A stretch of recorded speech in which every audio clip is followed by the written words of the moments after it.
Aquí vamos a ver en antecedentes principalmente.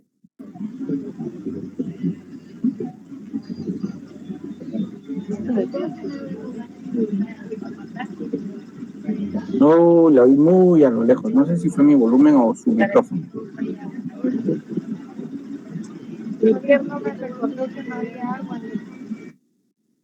Creo que Luis Alejandro ha querido decir algo, pero no logro percibir lo que oigo a lo lejos la voz. Pero en esencia lo que creo que nos está... el micrófono. Perdón, que nos estaba... Yo pensé que nos estaba dando la respuesta. Creo que va ahí ocupadito un poco ahí, pero gracias por el esfuerzo ahí de prestar atención. Los antecedentes dijimos que íbamos a dar la descripción del bien, principalmente finca, folio, libro, medidas, colindancias y todo lo que permita reconocer quién es el bien. En la promesa es donde damos la promesa y vamos a hablar del tiempo, en cuál es el plazo, la forma de qué tipo de contrato estamos prometiendo, cuáles son las cláusulas penales que se pueden incorporar.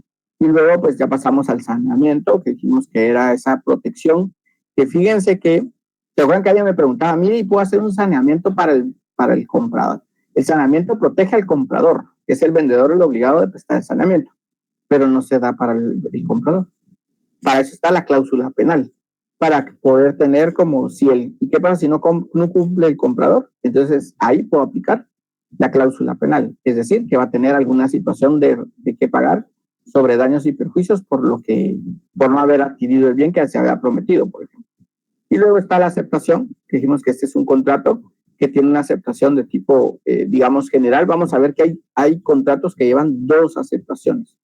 La aceptación general, donde ambos contratantes aceptan, contratantes, y está la aceptación específica, que es cuando en una de las cláusulas tiene que estar que ha aceptado y que aceptó una de las partes, y luego que ambas aceptan todo el contenido del contrato. Lo primero que van a ver ustedes de ellos es el mandato. El mandato tiene una cláusula de aceptación del mandato propiamente, y luego tiene una cláusula de aceptación de todo el contenido del instrumento. Ese tiene doble cláusula. Entonces, miren, pues, ¿qué tienen que hacer ustedes? Van a hacer su tablita en el cuaderno que lleven todos los días a la universidad y en el que reciban clases. Y lo que van a hacer es anotar en la primera columna si es solemne. En la segunda columna van a anotar cuántas aceptaciones es obligatoria. Por lo menos empecemos con eso. En la medida que vayamos avanzando en la clase, les voy diciendo, miren, esta podríamos agregarlo. Al final van a hacer ustedes una matriz, que es una tabla, donde ustedes van a tener en ella, por ejemplo, ya cuáles son solemnes. Pues ya ahorita pueden anotar dos, promesa y opción. Solemnes, no, no. Doble aceptación, no, no. Entonces ya tenemos por lo menos los primeros dos que no cumplen con esas dos características que son muy, muy específicas. ¿Dudas? ¿Preguntas hasta donde vamos repasando? Y aquí pues vimos un ejemplo ya de una escritura y nos quedamos con el contrato de opción, vimos los elementos y aquí precisamente arrancamos nuestra clase del día de hoy. Entonces hoy vamos a hablar sobre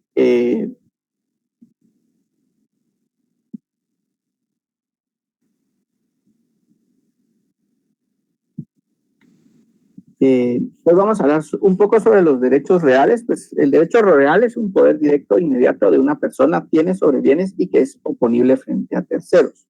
Es decir, que es eso que yo puedo decir, por ejemplo, la propiedad, puedo decir, es mi propiedad. ¿Por qué? Porque es oponible, es directo, inmediato, y yo lo puedo poner ante todos. Si yo compro una casa hoy, la registro hoy, mañana no puede llegar a decirme, no, pero es que fíjense que esa casa es mía. No, porque esa casa, mira, aquí está el testimonio de la escritura donde hace constar que yo la compré, está mi nombre y en el registro está anotado que yo soy el propietario de ella. Entonces es oponible ante terceros. ¿Y cuáles son estos? La disposición y goces son los primeros dos. Disposición es el poder, digamos, explotar el bien. El goce es el poder disfrutarlo. Yo puedo, por ejemplo, supónganse que les dicen, mira, yo te voy a prestar el carro, pero no puede ser Uber. no puede ser uso, entonces ahí no puedes disponer del bien.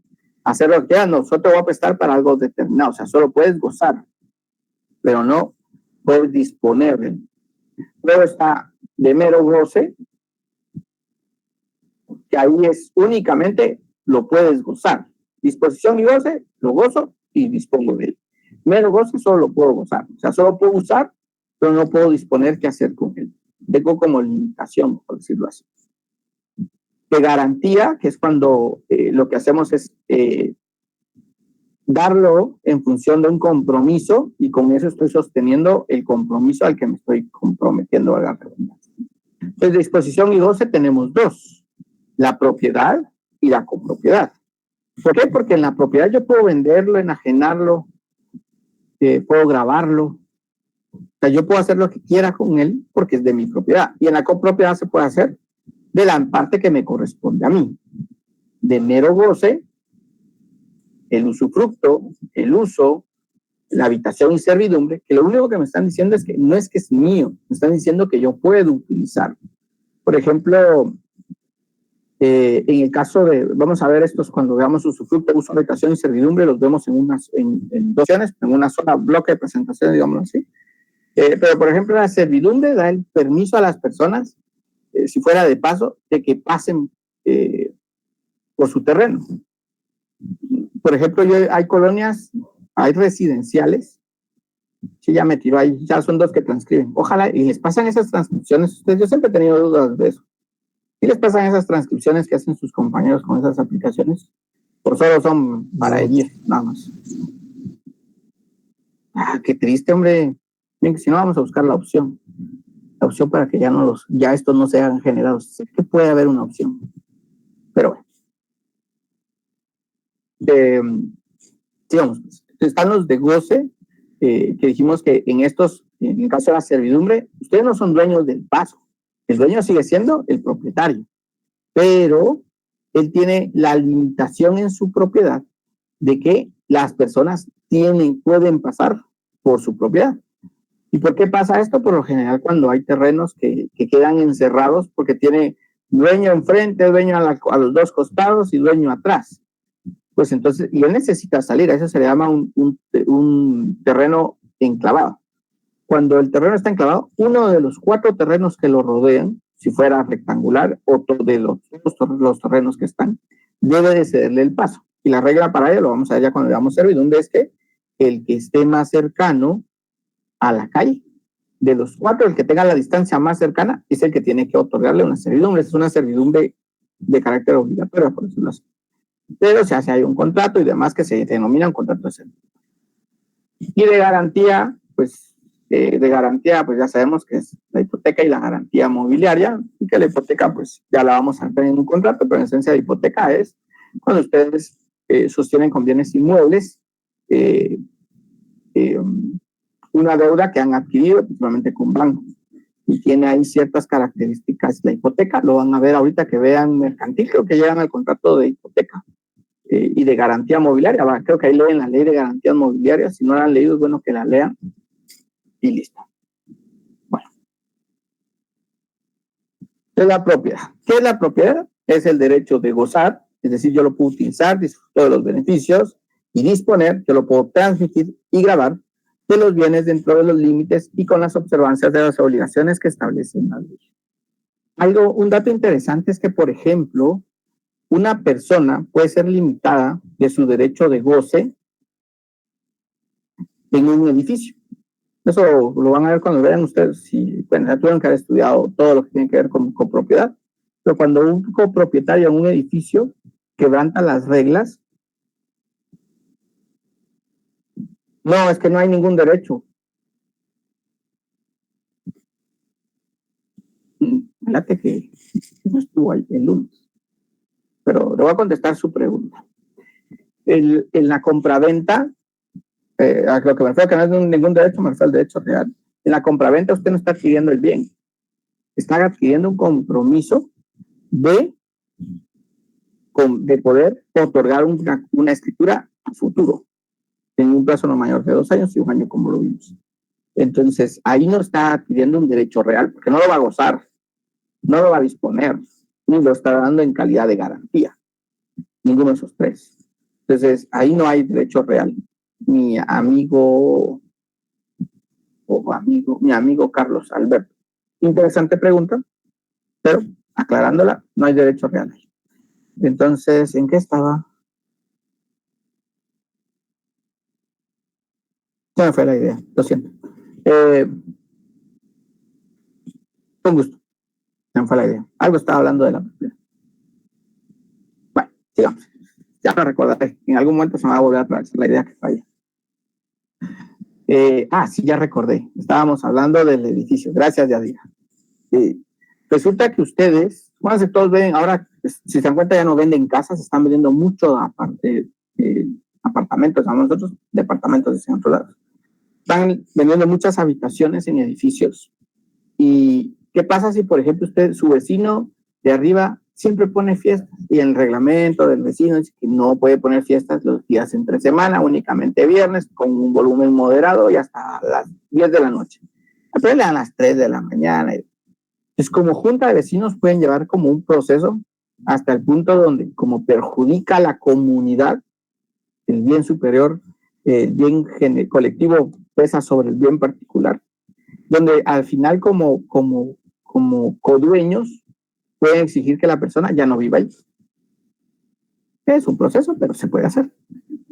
Entonces, ¿qué quiere decir? Él no perdió el derecho de disponer, él puede venderlo si quiere, puede alquilarlo, puede hacer lo que él quiera con su casa, pero ya no puede vivir. Entonces, ¿qué perdió él? El derecho de gozar. El derecho de gozar. Cosas interesantes que aprende uno ahí leyendo. Bueno. La expropiación y la posesión. La expropiación, estos son modos de adquirir la propiedad. Vean, están los derechos reales, son estos: disposición y goce, mero goce y garantía. Disposición y goce, propiedad, copropiedad, mero goce, usufructo, uso, habitación, servidumbre, garantía, hipoteca y garantía mobiliaria. Y la usucapión y la posesión son los modos originarios de adquirir la propiedad. Bueno, son modos de adquirir la propiedad. La usucapión es un modo originario, que se define que es un modo originario de adquirir la propiedad de bienes muebles o inmuebles por el transcurso del tiempo. El plazo es 10 años y eso permite abrir el proceso de titulación supletoria. Por ahí en redes sociales andaba ahí, yo no sé si alguien fue, había un curso gratuito sobre titulación supletoria y otro creo que era sobre alimentos. Alguno fue ahí en zona 2. Ninguno fue, no tuvo la oportunidad de ir, fue domingo, era gratuito. Daban café y champurrada. ¿Nadie fue?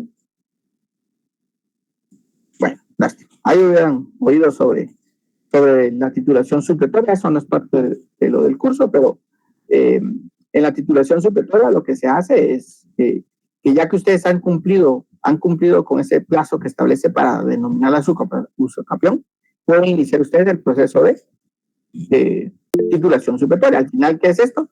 Que le van a dar el título de manera, no es que usted lo esté comprando el bien o que alguien se lo haya vendido, sino es porque como nadie puede decir de quién es el dueño y porque usted ha pasado tanto tiempo, supletoriamente como complemento, porque no hay nada más, se le va a titular. Por ahí va. Sí, Fernando. Buenas noches, licenciada. Tardes, disculpe, ahora una pregunta. Con este proceso es su ocupación, ¿correcto?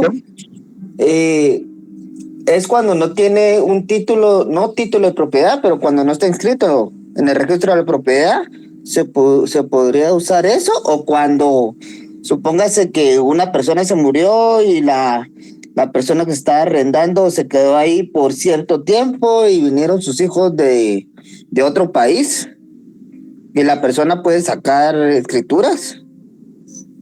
A ver, pues vamos con la pregunta, vamos con lo último y luego vamos con lo primero.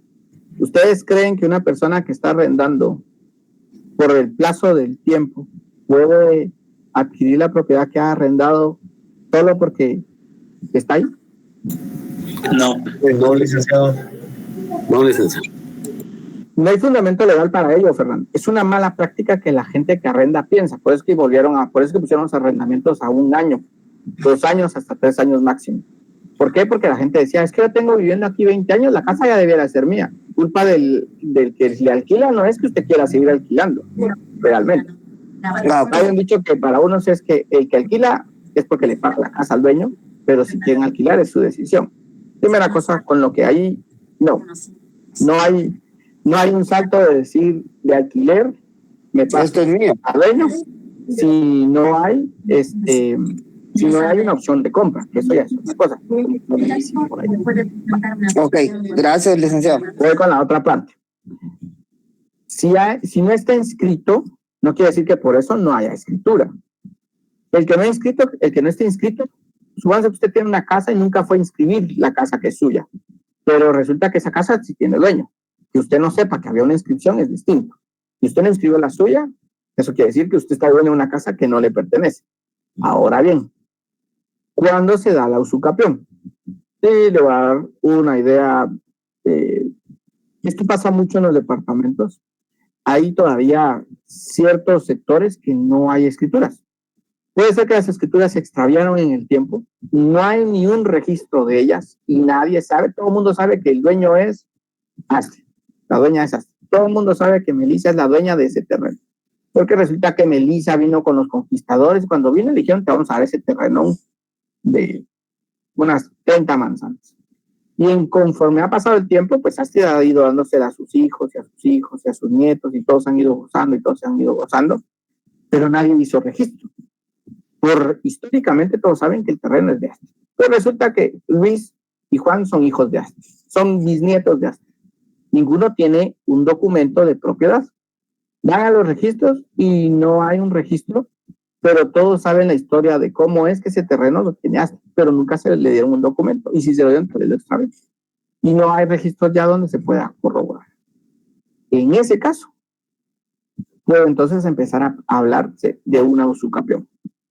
Pero si Astrid sí tenía documentos de registro, pero vino Luis, aprovechó que incendiaron la municipalidad y rompió los registros de Astrid, y ahora dice que por eso no hay registro, digamos que ahí no sería tan válido. Pero cuando sí no hay registro, porque nadie los encontró, nadie ha dado razón de ese bien, entonces en ese proceso inicia la usucapión. Peligro de la usucapión es que nosotros vamos a tener únicamente posesión del bien. No somos dueños, no somos propietarios, únicamente somos poseedores de este bien. Entonces, la situación jurídica que ejerce una persona sobre un bien de todas o alguna de las facultades inherentes al dominio. Él puede decir que es el dueño, como comúnmente dice la gente, es que este terreno es mío, yo soy el dueño. Entonces usted dice, ¿me puede enseñar el título que acredita que usted es el propietario? Ah, no tengo usted. Es que toda la vida hemos vivido aquí, fíjese que mi tatarabuela Astrid fue la primera fundadora de este recinto donde todos vivimos. Aquí todos somos parientes casi, ya no tanto, pero casi todos de la comunidad descendemos de mi abuela Astrid. Entonces, y ella se lo dejó a mi abuela, a mi bisabuela, a mi mamá, y mi mamá me lo dejó a mí. Entonces, ha ido de herencia en herencia. Pero todo lo que han heredado son posesión. Ahora ya, ¿qué puede hacer usted? Decir, bueno, mi abuela estuvo 5 años y luego se migró a otro lado. Mi mamá estuvo otros 2 años, ya lleva 7 años. Y yo llevo 3 años, ya junté 10 años de que estamos todos en el mismo bien. Ahí se cumple para poder empezar una usucapión. O sea, es decir, obtenerlo por medio de un modo originario de adquirir la propiedad, que no es una compra-venta, sino es por el transcurso del tiempo que tengo yo de estar. Y ahí vienen palabras claves que las van a ver más adelante, y es lo de pacífico. Es una de las cosas que le van a preguntar. Si nadie lo reclama, está pacíficamente usted en el lugar. De manera continua, es decir, que los 10 años nadie ha dejado de los que usted dice, del donde usted es dueño, no ha dejado de estar ahí. Y hay otro que no me recuerdo cuál es otro elemento. Pero el punto es que para empezar el proceso de titulación supletoria le piden esos elementos y con uno de esos que no esté, no puede iniciar la titulación supletoria. Y ya que estamos en este contrato de compra-venta, aquí viene un error muy común. ¿Se puede vender? Sí se puede vender, pero usted no vende el terreno, como decimos comúnmente. Usted no está vendiendo el bien inmueble. ¿Qué es lo que está vendiendo? El derecho de posesión. Ahí es cuando usted dice, le están vendiendo los derechos posesorios. Es una compraventa de derechos posesorios. El peligro de eso es que no hay registro. Usted no tiene dónde registrar los derechos posesorios. Entonces resulta que Astrid nunca les dijo que el terreno, sí lo registró, pues se lo registró a Luisa Fernanda. Y Luisa Fernanda ni en cuenta que hay un terreno de ella por ahí registrado, pero registró en otro lado, que no digamos que no fuera, como antes no había comunicación entre los registros, en el registro central ya tenía que haber ido a registrar en Quetzaltenango, porque el terreno pertenece. Y en ese entonces que no había registro, pues el terreno está registrado en Guatemala, pero no en otro lado. Pero resulta que sí hay un documento. Y entonces aquí vienen las dos cosas. Cosas que pueden pasar con compraventa de derechos posesorios. Que resulte que existe un documento y que nadie sabía, perdió todo derecho y su dinero se perdió.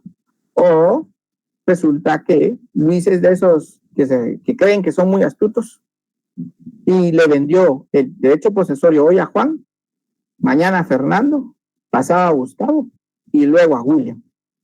¿Quién puede mostrar quién es el propietario?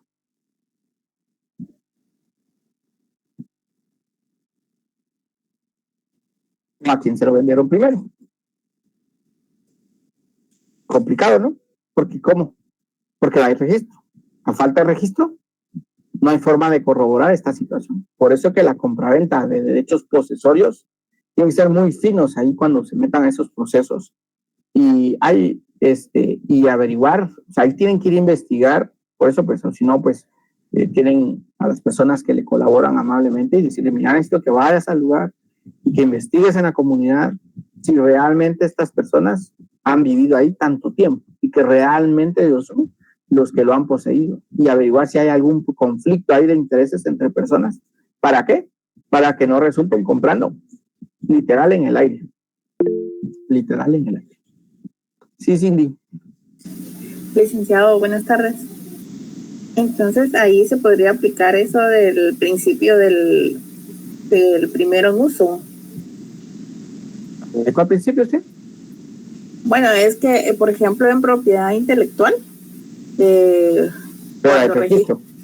Ajá, cuando sí, en el registro de propiedad intelectual, cuando quieren registrar la misma marca, ¿verdad? Que supuestamente ellos son los primeros en registrarla, pero por alguna razón sí la registraron, ¿verdad? El registro de la propiedad intelectual hizo el trámite, pero realmente ya estaba registrada esta marca.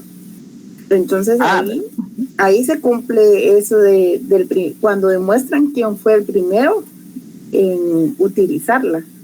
¿Podría hablarse de algo parecido o no? Es que es complicado, ¿sabe? Porque no... es que no tiene cómo garantizar. Porque recuérdese que al final todo lo garantiza usted.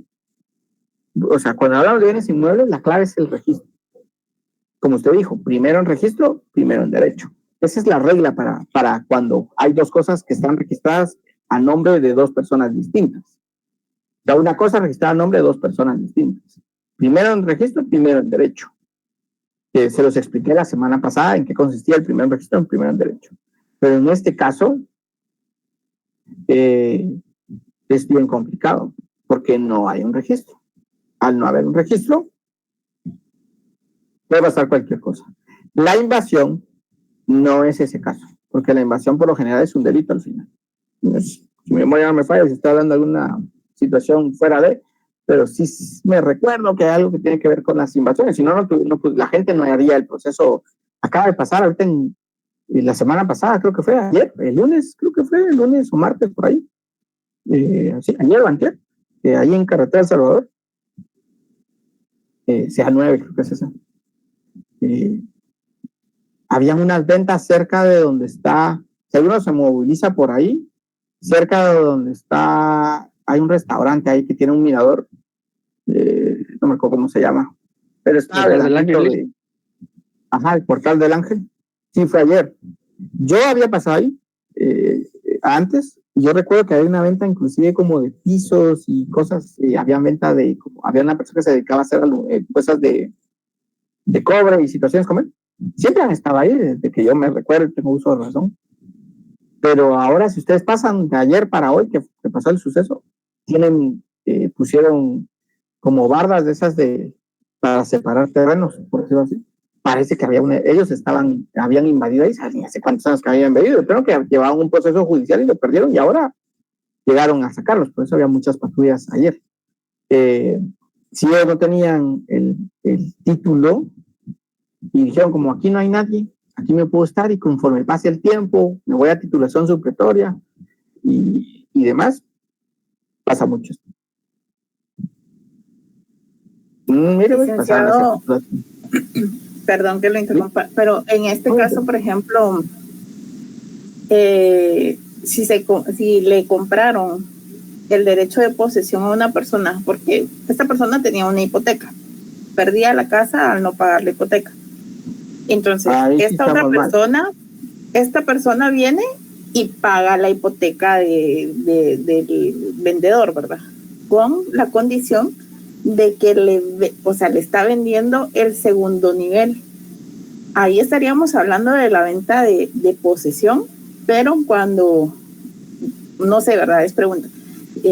Estaríamos hablando de la venta de posesión del segundo nivel, o porque aparte de todo, ya después del tiempo, efectivamente vi en el registro que no aparece que sea dueño, ¿verdad? En el contrato que hicieron, aparece que supuestamente el segundo nivel le pertenece a esta persona, pero en el registro de la propiedad no hay nada, ¿verdad? ¿De quién es la culpa de ese tipo de situaciones ustedes?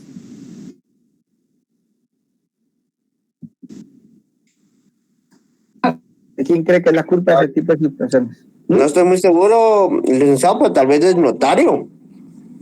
Es que, a ver, pues, para que usted sea dueño de algo, ¿qué necesita que pase?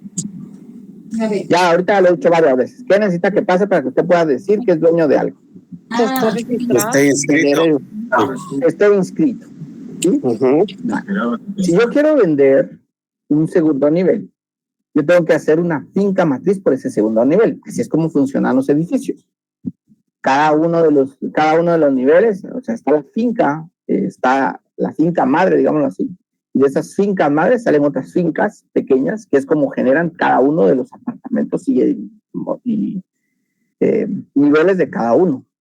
Y entonces está una finca que se partió en finquitas y que a cada quien le dieron un pedacito de ella, y eso es lo que lo hace dueño. Porque usted tiene registrado el nivel 20 del edificio.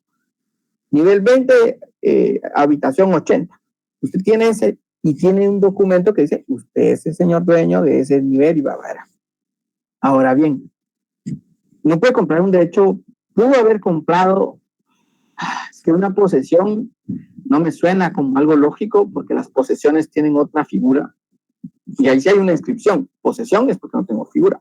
Podría haber comprado el derecho de uso, podría haber sido un contrato de uso, un contrato hasta de arrendamiento pudieron haber utilizado, pero pudo haber sido a veces un usufructo sobre el bien que está ahí, sobre esa parte del bien, que es gozarlo al final hasta que fallezca.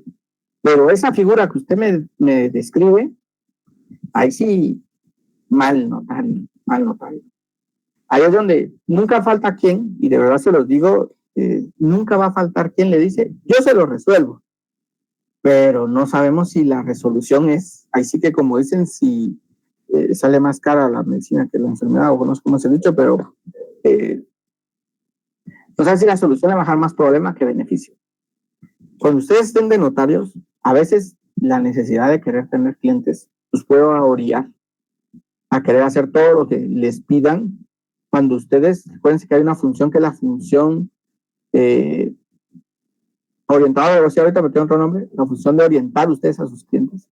Y si ustedes hacen ese tipo de contratos, están dejando mal a su cliente. Su cliente perdió todo al final, pierde el dinero. ¿Y qué puede reclamar? ¿Qué puede reclamar ahí como tal? Modeladoras. Gracias. ¿Qué puede reclamar ahí su cliente como tal? Difícil porque no tiene nada registrado. Tal vez puede pedir, reclamar alguna estafa en última instancia, tal vez, pero no sé. Shalom. Mire, pues, licenciado, hablando de este...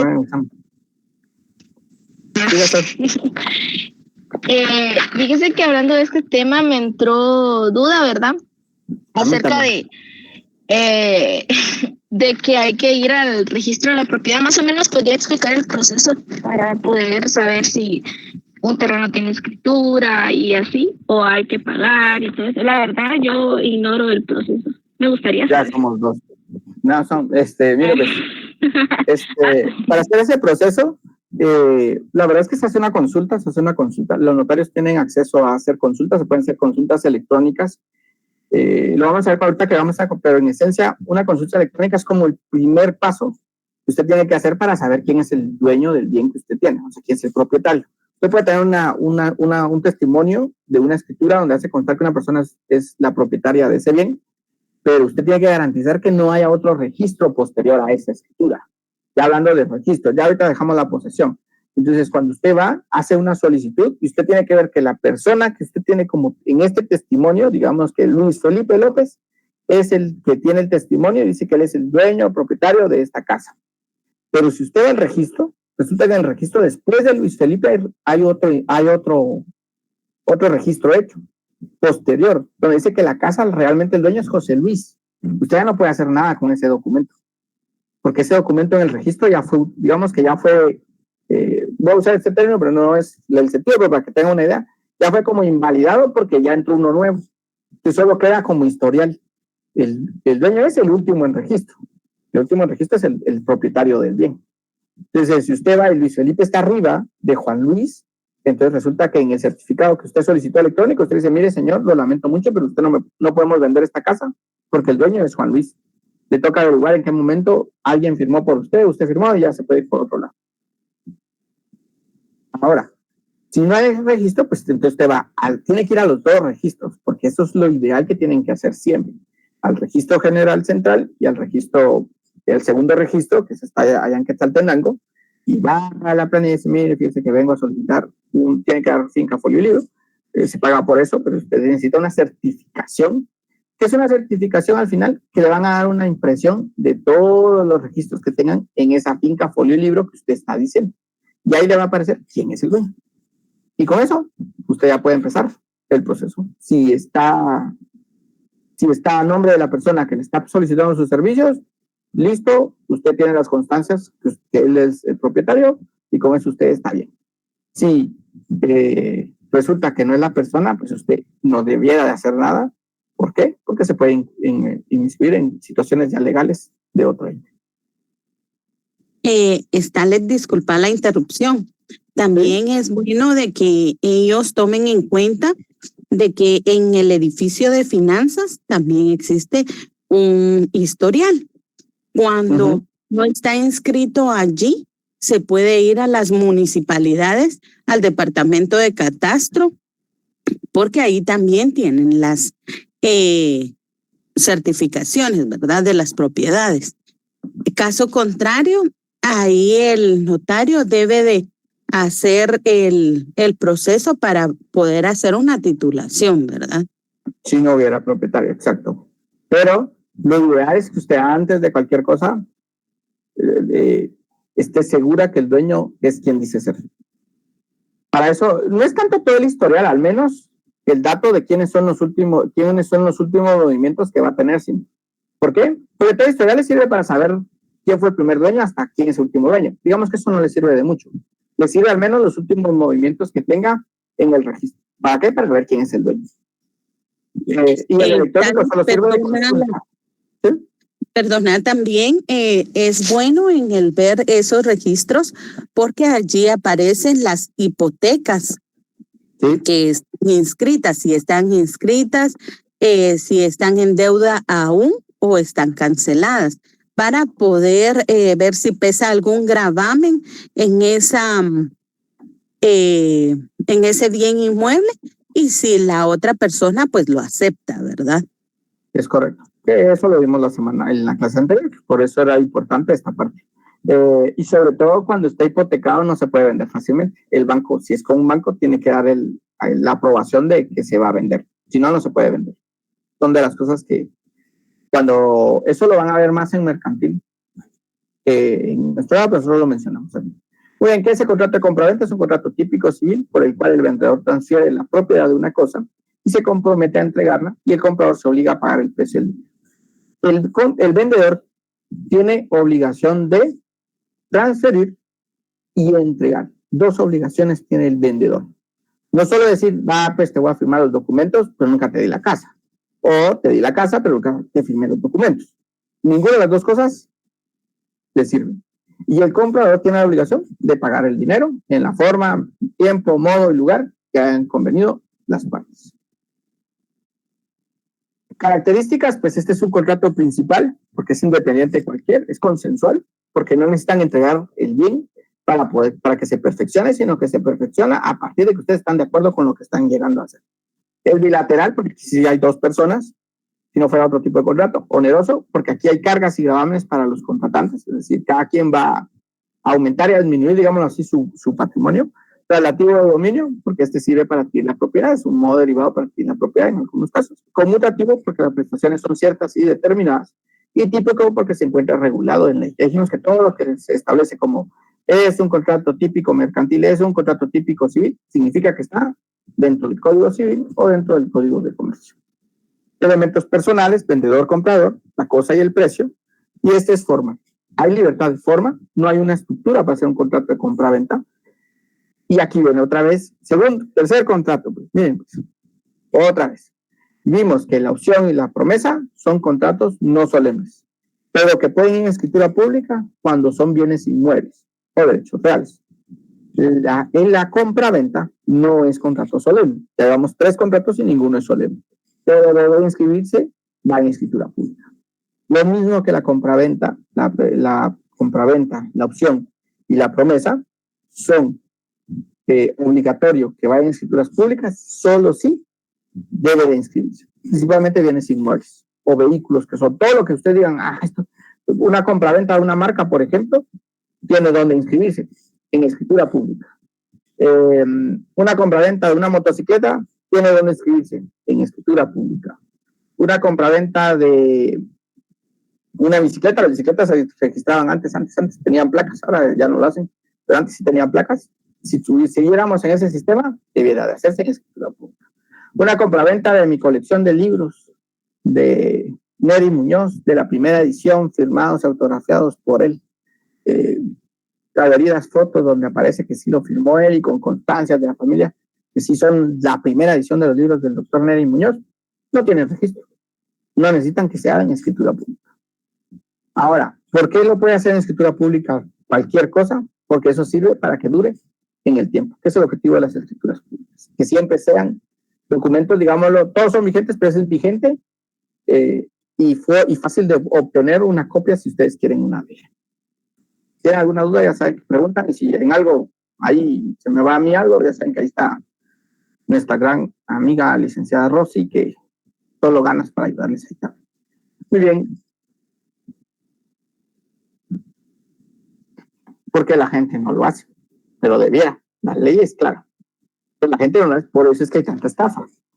Por eso es que hay tanto robo y por eso es que hay tantas personas que a la vuelta pierden los vehículos, vehículo que era robado, vehículo que estaba malo. Entonces, ¿cómo usted va a generar? ¿Se recuerdan que en clase el día anterior vimos lo de cuál es el nivel de probatorio de los documentos? Usted lo hace verbal, 0 nivel probatorio, casi. Si lo hace escrito, nivel muy bajo de probar, que pueda probar. Con firmas legalizadas, un nivel que no garantiza mayor cosa. En escritura pública, alto nivel probatorio. Con usted puede venir y decir, mire, y lo otro es que la gente, por ahorrarse lo que le va a cobrar un notario, prefiere mejor hacerlo verbalmente entre usted y yo, y listo, yo le doy carro, usted me da yo doy las llaves, usted me da el dinero, vamos ahí a un banco y ahí quedó. Pero deberá estar en escritura pública.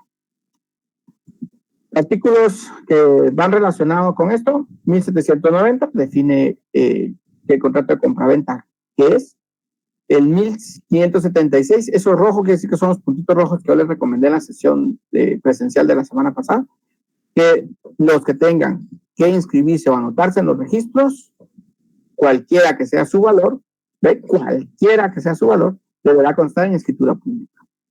Contratos solemnes, esto no es de la compraventa, pero es cuando un contrato es solemne, porque debe de constar en escritura pública los contratos calificados expresamente como solemnes y sin cuyo requisito esencial no tendrán validez. Si usted quiere hacer un mandato en un documento privado, no puede. no se puede hacer un mandato. ¿Por qué? Porque la misma ley establece que el mandato debe hacerse constar en escritura pública. Casi todos los contratos que son solemnes son porque la responsabilidad que se plasma en esos documentos es tan importante para la legislación que deben de hacerse constar en el tiempo. Siempre puede alguien más revisar qué pasó en esa situación. Por eso se hacen, existen como solemnes. O sea, sin ese requisito ni se lo van a registrar, y si usted no lo hace, no va a nacer a la vida jurídica el documento, aunque tenga usted todo, pero si no cumplió con el requisito esencial, no pasa.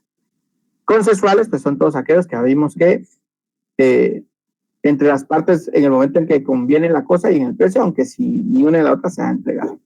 Y aquí, fíjense que esto de la retroventa es interesante. Queda prohibido el pacto de retroventa. ¿Alguien sabe qué es el pacto de retroventa? Que no sea Rosy. Alguien que me diga, no lo puede explicar, por favor. Con que levante la mano, se lo hago. Muy bien, Sharon. Vale. Fíjense ustedes, gracias, José. Gracias. El contrato el pacto retroventa es que yo vengo y le digo a Sharon, mire, Sharon, te voy a vender mi casa. Es que fíjense que, o sea, esto es la realidad. Yo le debo a Rosy y Rosy me quiere ejecutar. Entonces, Rosy tiene un documento que es un documento que tiene las características para hacer un bien, donde ella puede venir y solicitar por medio de un juicio ejecutivo que yo le vaya a dar lo que tenga. Entonces me quiere embargar en mi casa, y yo, para que no me lo embargue, lo que hago es que antes de que Rosy empiece a accionar, yo le voy a vender mi casa a Sharon. Pero en el contrato se estableció, o en la realidad se hizo, que realmente lo que yo quiero hacer es que cuando termine todo mi problema con Rosy, Sharon está obligada a venderme mi casa otra vez. Y yo le puedo dar unos centavitos extra a Sharon, como dicen comúnmente, o yo le voy a dar la cantidad total que ella me dio, que consta en escritura pública, Margarita. Y entonces, cuando ya terminó el proceso, resulta que cuando me quiere ejecutar, no, yo no tengo nada, Rosy, mira, no hay nada en mi nombre. A Sharon le pertenece ahora todo. Cuando termine el juicio, yo ya llevo con Sharon. Bueno, Sharon, necesito que me pagues otra vez, que me vuelvan mis cosas. Aquí está el dinero que me pagaste y listo. Y Sharon, va a tomar, aquí está tu dinero, listo. Ya me volvió a mi casa.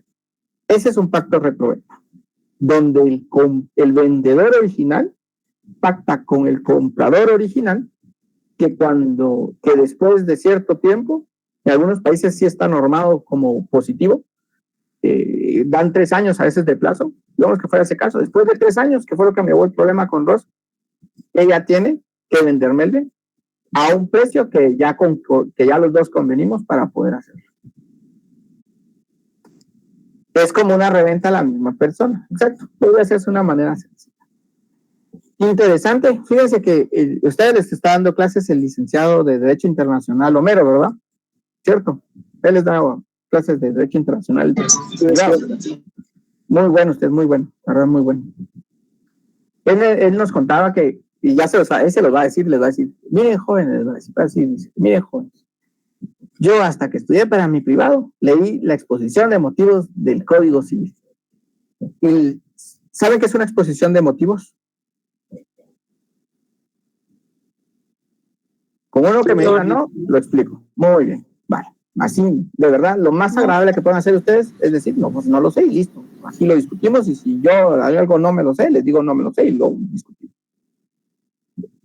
La exposición de motivos es como una justificación que hacen los que proponen una ley, y donde lo que hacen es, valga la redundancia, exponer así ampliamente porque consideran ellos que esa ley tiene que nacer a la vida jurídica. En el caso del Código Civil, la exposición de motivos se volvió un libro, es un libro, la verdad es que es bueno que lo compren. Muchos autores, algunos le anotan ahí, de acuerdo a la exposición de motivos, porque eso da como, se recuerdan que la ley se puede interpretar, ¿de acuerdo a qué? ¿Forma de interpretar la ley? Si no, sáquenselo del organismo judicial y busquen las formas de interpretar la ley. A su texto a su texto, uno, Y otro, a su contexto. a su contexto, y ahí todavía otro, ¿no?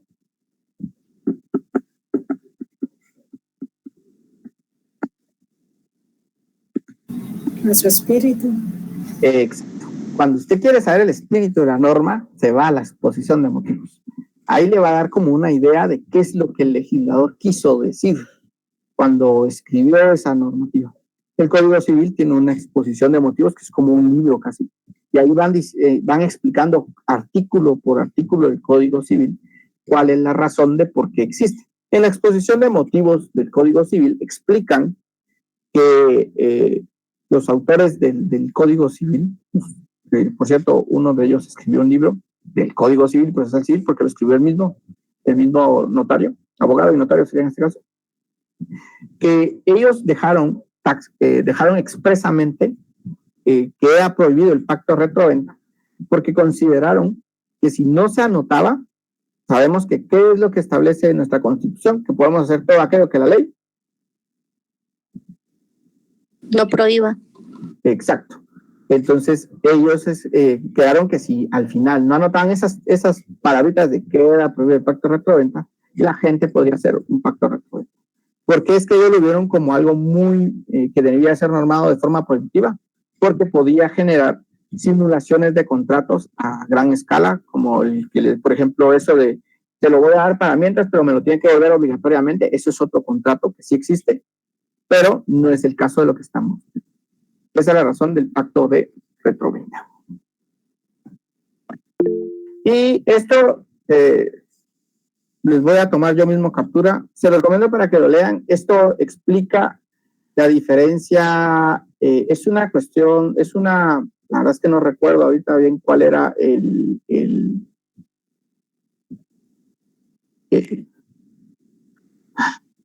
cuál era el expediente. Si googlean lo que está ahí contenido, les va a servir. Pero acá es donde se explican un poco la diferencia entre el pacto de retroventa, por qué es que no se considera el contrato de reporto como un contrato de retroventa, porque alguien en algún momento de la vida argumentaba que el contrato de reporto tenía figura jurídica, un contrato de retroventa, y que debiera de haber ahí alguna situación de sancionar. Lean ese expediente ahí, esta es la parte que les va a interesar, pero al final pues dijeron que no eran dos cosas completamente distintas, y que aunque el contrato puede dar la impresión de que se trata de un contrato de compra-venta, de pacto de retroventa, pero este no es así. En efecto, la compraventa es un contrato consensual, mientras que el reporto es un contrato real y formal. Eso es como la parte más importante, pero leanlo, aprendan a leer esto, porque les va a servir un montón cuando ya estén ustedes en la práctica, saber cómo analizar todo esto de las normas. Y les recomiendo, miren, escuchando que estamos en comerciales, fíjense que estos no salen tan caros, solo es que tengan tiempo, pero miren, vayan a conseguir estos libritos ahí a la Corte de Constitucionalidad, y si alguien va ahí y consigue y me dice, mire, ya hay constituciones, porque ando buscando, pero la colección de constituciones, todas las constituciones que han habido en Guatemala, sí es diferente a la simulación, pero les va a servir, pues sirve para su biblioteca cuando quieran hacer alguna consulta sobre cuáles han sido las últimas posturas que tiene la Corte de Constitucionalidad, pues para eso les sirven eso, porque ahí están como sintetizados de acuerdo a ciertos procedimientos, ciertas cosas, y listo. Es bueno que los adquieran, hagan su biblioteca de verdad, eso no es un gasto, es una inversión, y la inversión siempre se recupera. Si la simulación es distinta, la simulación es un vicio del consentimiento. ¿Se recuerdan cuando vieron eso? Los vicios del consentimiento. Ahí en la mera Corte, solo llamen antes de ir, en la Corte de Constitucionalidad, usted va, entra y dice, mire, fíjese que vengo a la biblioteca, vengo a la librería de la Corte de Constitucionalidad. Ah, sí, pase. Entonces le dice, mire, ¿por qué viene? Vengo por todos los que tenga. Hay constituciones para niños. Ahorita estos los compré el año pasado, a finales más o menos salieron estos, y uno creo que salió este año, o los compré este año, no me recuerdo. Pero estos hay de código de lo procesal civil y mercantil. Hay otro que es en materia penal. Han sacado unas presentaciones en materia laboral, pero no han hecho todavía un documento en materia penal. Sí, Jaime. Usted estuvo con nosotros el semestre pasado, Jaime. Me suena. Disculpe, sí, buenas tardes, licenciado. Solo para corroborar en este pacto de retroventa, no me queda muy claro si solo se utiliza para cuando las personas tienen problemas legales o... No se da, está prohibido. O, por ejemplo, cuando alguien, por ejemplo, se va a Estados Unidos y mi hermana me quiere vender algo y después quiere que se lo revenda, o cómo. Esa es una prohibición, exacto, puede ser ese caso. Siempre que ustedes tengan la condición de que después lo tienen que devolver y a cambio le van a dar dinero, eso es un pacto retroventa y eso está prohibido. Puede caer en una ilegalidad. Gracias, licenciado. Bueno, artículo 1796, no hay compraventa si los contratantes no convienen en el precio o en la manera de determinar. Un elemento esencial del contrato de compraventa es el precio. Si no hay precio, no hay contrato. ¿Cómo puedo fijar el precio? Nos ponemos de acuerdo. No funciona. Un tercero que sea experto y que diga, mire, así como pasa en el de no ser rico, no estoy tan convencido. Cuando ellos no saben si algo es real, llaman a un experto. Y el experto, ¿qué les dice? Esto sí es real. Y ya que es real, le pregunta a él. Una pregunta clara que le dices, ¿y cuánto cuesta? A veces se van abismalmente arriba de lo que estaba ofreciendo la persona que quería ir o a dejar, y otra vez se va por debajo, y ya de ahí empiezan a hacer la negociación, pero ven, sin precio no hay negociación, y eso es lo que genera que sea obligatorio el precio. Compraventa de derechos hereditarios, sí se pueden hacer compraventa de derechos hereditarios, se puede vender un derecho hereditario, ya lo vimos en la clase de jurisdicción voluntaria, ¿se acuerdan? Y especificar los bienes que se compone, y en tal caso el vendedor solo responderá de su calidad de heredero. No puedo vender los bienes, puedo vender el derecho. Es que yo voy a ser heredero pues soy heredero único y pues hay unas casas ahí que creo que se pueden quedar. Entonces, ¿te vendo las casas de zona 15? No, eso no puede ser. Te vendo el derecho y cuando aparezca, pues ya vemos si me dieron una de zona 15, te doy el derecho que quieras hacer. Clases de entrega. En la entrega de la cosa vendida puede ser real, simbólica o legal. Real, yo voy y entrego la cosa. Simbólica, cuando ustedes compran, por ejemplo, cuando ustedes mandan a pedir algo, ustedes ya lo pagaron, pero la cosa nunca ha llegado. Esa es una simbólica. O legal, que es cuando la ley establece la manera en que debe ser entregado. Está cuando es real, cuando es simbólica y cuando es entrega legal. Tiene lugar cuando la ley considera recibida la cosa por el comprador aún sin estar materialmente entregada. La ley establece que tal compraventa, aunque el bien no se entregue, se considera como que ya fue entregado. Cuando ustedes ya dan consentimiento de algo. En el artículo 1834 tenemos el pacto de reserva de dominio. Algunos de estos son tipos de contratos de compraventa. El pacto de reserva de dominio, ¿ustedes han comprado algún vehículo en plazos y que todavía están pagándolo quizá?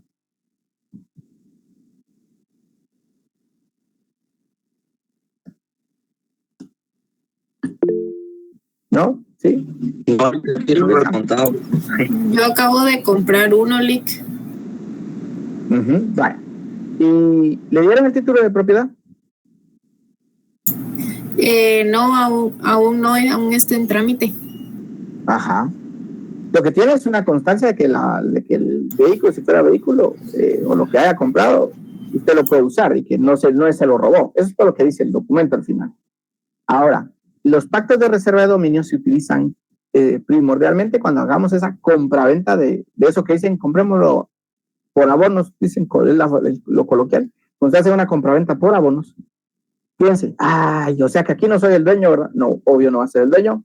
Pacto de reserva de dominio. El gallo más gallo le vendió su moto, pero no le va a dar los papeles hasta que usted pague la última cuota. Esa es la condición al final. Pues ellos se reservan de darle los papeles para decir que la moto es suya hasta que usted termine de pagar. ¿Por qué hacen eso? Porque si usted ya tiene la propiedad, no lo va a pagar, pues esta ya no es mía, no sé qué me están cobrando. Es cuando ya la gente ya terminó de pagar, dice, ya pagué todo, no es que me siguen cobrando. Dice, no, es que le faltó una cuota más, pero si no, no le damos los papeles. No, usted me da mis papeles, que la pagué, y empiezan a pelear con los pobres señores del gallo más gallo. Entonces, para que lo recuerden, hace efecto que el comprador obtiene por esta modalidad la venta de la posesión y uso de la cosa. Usted sale con su moto, va, le enseña a todos los de su casa, mira la moto que compré, ya le pone usted alarma, lo parquea, le pone como 1000 candados para que no se la pasen llevando porque no tiene parqueo y demás, y usted feliz con su moto. ¿Pero es suya? No, no es suya todavía. ¿Por qué? Porque no está inscrita. Mientras que no haya adquirido en plena propiedad. Le queda prohibido cualquier enajenación o gravamen. Es como que fueran las hipotecas. Pues esas hipotecas no tienen prohibición, pero sí tienen que tener autorización del banco. Usted no puede vender la moto y decir, mire, señor gallo más gallo, yo no le voy a pagar porque yo la moto se la vendí a Aliasa. Ahora que despague, no se puede. De su hecho, sin previa autorización escrita por el vendedor. ¿Qué es lo que pasa con las hipotecas? Extinción, cuando el precio... No, porque usted no es el dueño, nadie es el dueño en la posesión, todos son poseedores. No puede reservarse el dominio porque el dominio le corresponde al propietario, dueño. Por eso no se puede abrir. Extinción, cuando el precio se paga totalmente o se cumple la condición, la propiedad plena se transfiere al comprador sin necesidad ulterior de declaración. El vendedor deberá dar aviso por escrito al registro de la propiedad dentro de los 8 días de haberse cancelado totalmente el precio. Y con eso ya quedó de que, mire, sí, ya él ya pagó y aquí están sus documentos y listo. Se acabó. Stalin, disculpa, solo para abundar un poquito en la información. En el caso de los vehículos nuevos o las motocicletas, existe una ley de garantías mobiliarias. Entonces, regularmente Excel Automotriz, Toyota, llámese la marca que usted quiera, ellos la inscriben ahí. Entonces, se queda como hipoteca. Te dan tus documentos. En este caso. Exacto, garantía mobiliaria. Entonces, ahí en esta ley ustedes la pueden descargar, se llama garantías mobiliarias, y ahí ustedes van a poder ver todas las condicionantes, ¿verdad? Como bien se decía, de una cuota hasta 60 cuotas, ¿verdad? Pero sí existe una anotación. Usted termina de pagar su vehículo, usted tiene que ir a hacer su debido proceso para que esa garantía se cancele, como bien hablábamos del registro de la propiedad, ¿verdad? De las hipotecas. Cuando se cancelan, ahí se presenta un memorial para cancelar esa hipoteca y darle aviso al registro de que esto ya fue cancelado.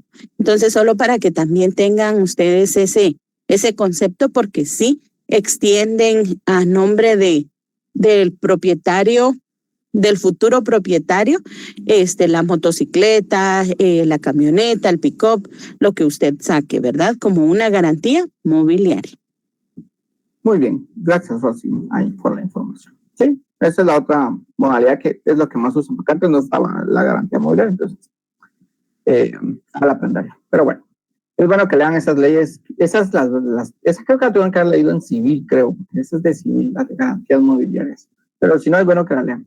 Muy bien, aquí está lo que hablábamos de lo de la hipoteca, la aceptación de la hipoteca, aquí pues cómo puede estipularse el contrato de la venta se rescindirá si no se paga el precio en cierto día determinado. Son como, así es como van formando las cláusulas de cosas que en la ley misma van estableciendo. ¿Qué impuestos paga? Bienes inmuebles, primera compraventa de bienes inmuebles. Sí, no se preocupe, ahorita vamos a la instrucción. Aquí estoy al pendiente de la hora. Primera compraventa de bienes inmuebles siempre va a pagar impuesto al valor agregado, y cualquier otra compraventa después de esa, eso lo vamos a estudiar cuando veamos en los impuestos. Y también ya lo vieron ustedes en el curso de tributario, creo que están ahorita, ahí también van a ver un poco sobre esto. Segundas y subsiguientes, ahí solo va a pagar timbre fiscal. Otros bienes, impuesto de valor agregado, y el testimonio especial debe cubrir el impuesto de timbre notarial, considerando un contrato de valor determinado, se paga 2 por millar, pues hasta el máximo que la ley establece o permite. Bueno, y en el caso del contrato de compraventa mercantil, misma definición, lo único que cambia es que es un contrato típico mercantil mediante el cual una persona denominada vendedor otorga la propiedad de bienes o mercaderías a otra persona denominada comprador a cambio de precio determinado. ¿Cuáles son los elementos personales? Los mismos: vendedor-comprador, mercadería de precio, y hay libertad de forma. Mismas características: principal, consensual, bilateral, oneroso, relativo de dominio, conmutativo y típico. Mismas características que el otro. También se puede comprar por contradocumentos, este tipo de compraventa en el cual la entrega de mercadería se perfecciona enviando los documentos justificativos de dominio al comprador. Como cuando ustedes compran y les mandan la factura, pero después va a llegar el bien. Sería una compra contra documentos.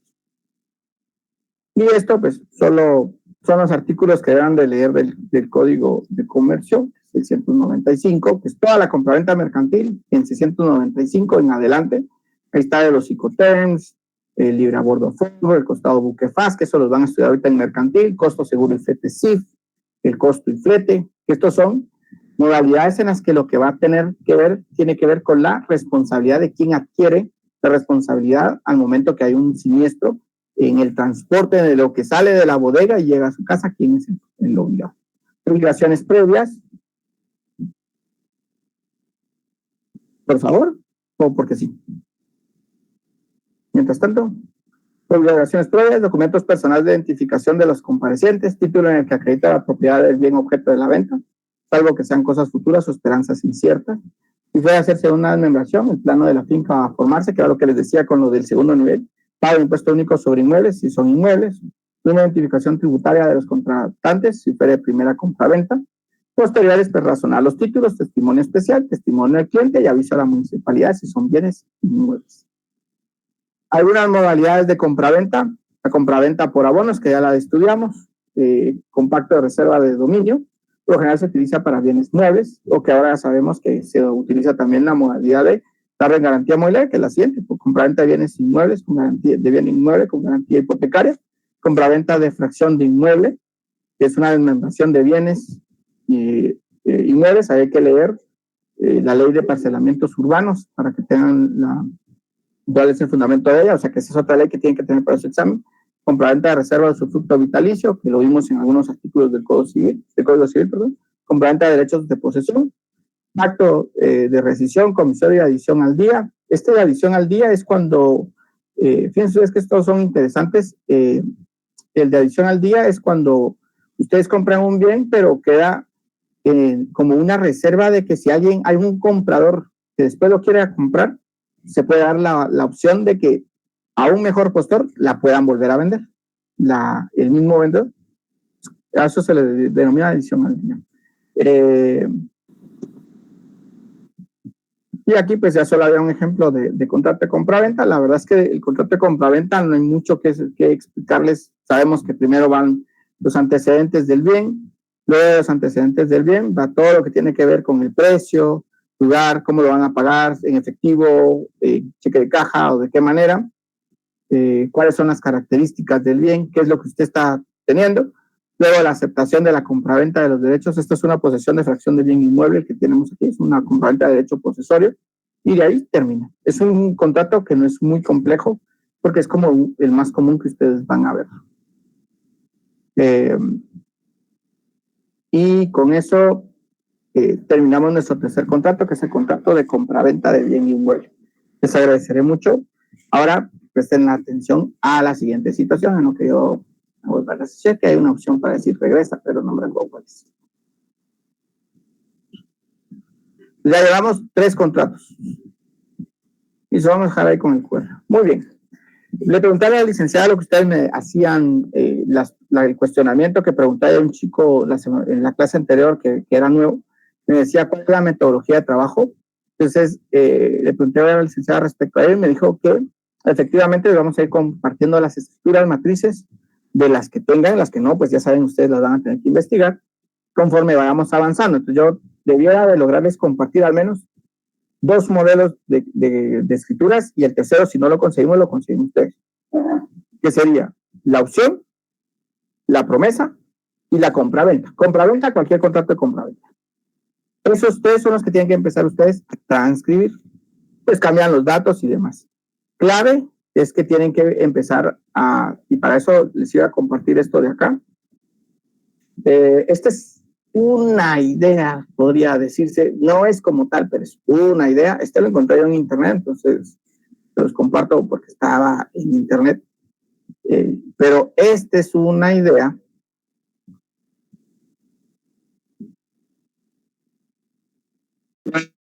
escritura.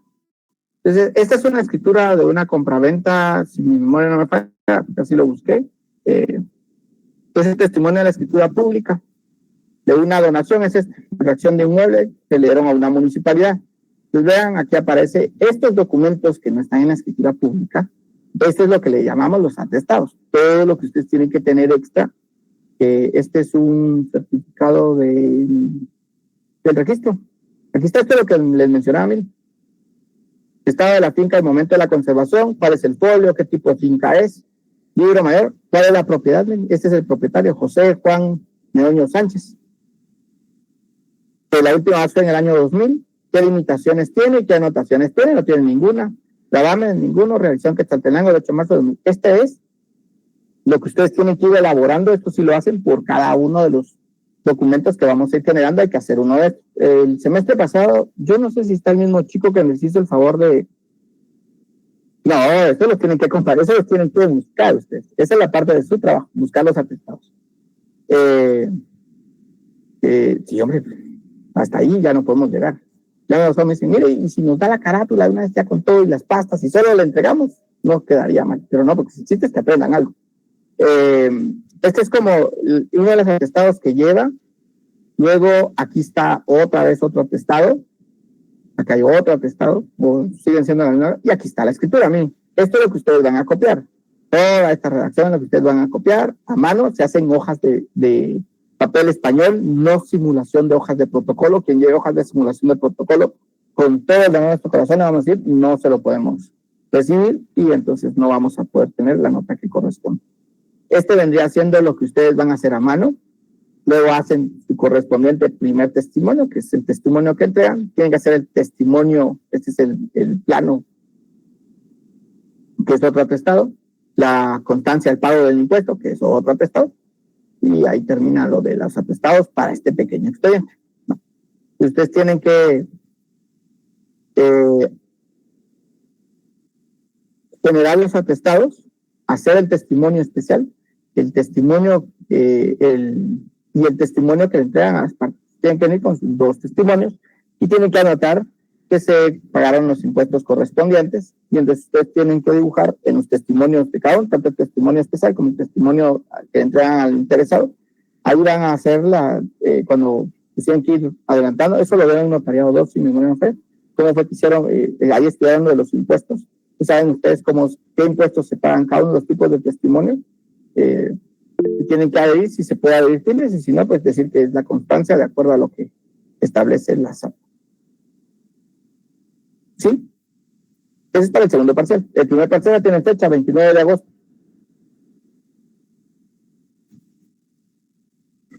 Licenciado, ¿va a ser igual que el trabajo anterior, que los atestados se van a imprimir o...?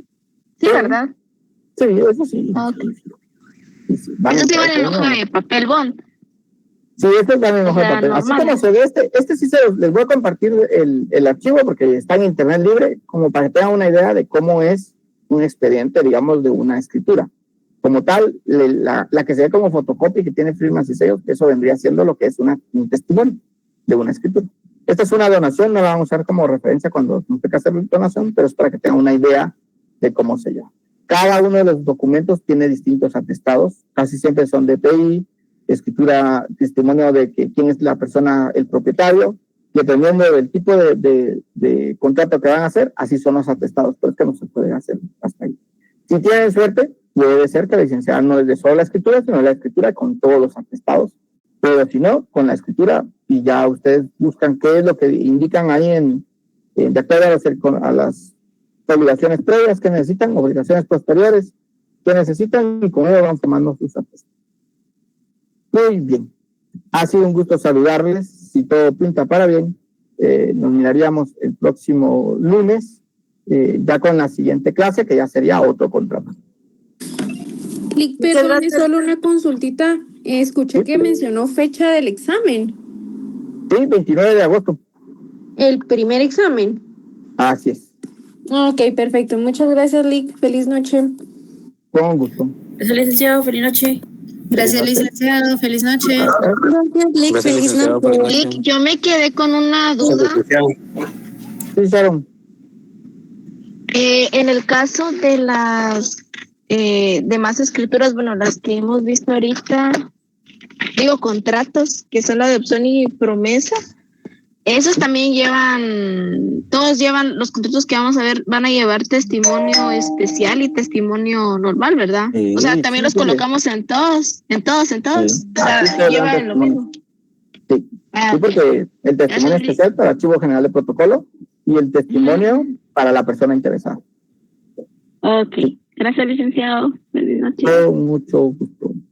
Bueno, feliz descanso, medio descanso. Suerte en su próxima clase. Y feliz noche. Buenas noches. Michelle D.